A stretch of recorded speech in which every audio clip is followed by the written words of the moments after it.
Ukiona changamoto ya HSV kwa maana changamoto ya herpes inajirudia mara kwa mara katika sehemu zako za siri ama sehemu mbalimbali za mwili wako, kuna vitu haviko sawa. Na hapa kuna mambo mawili ya kuweza kuyazingatia.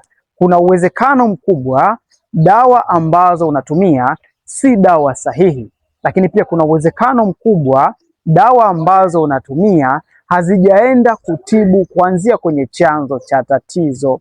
Maana yangu ni kwamba lazima uhakikishe unatibu kuanzia katika mfumo wako wa damu, uimarishe kinga zako za mwili, uongeze vitu ambavyo vilishapungua katika mwili wako. Hapo ndipo utapata matokeo mazuri. Na leo hii ni package ambayo inasafirishwa kupitia DHL kama ambavyo unaona inaelekea Canada kwa mgonjwa wangu ambaye ameanza matibabu leo hii. Ana changamoto hizi kwa muda mrefu sana. Package hii inaenda kuwa suluhisho lake la kudumu. Ikiwa naye pia ni mmoja wapo ataji kuweza kuanza matibabu, uwe ndani ya Tanzania ama nje ya Tanzania. Chukua namba inapita hapa chini kwenye screen, tuma ujumbe WhatsApp moja kwa moja ili niweze kukusaidia.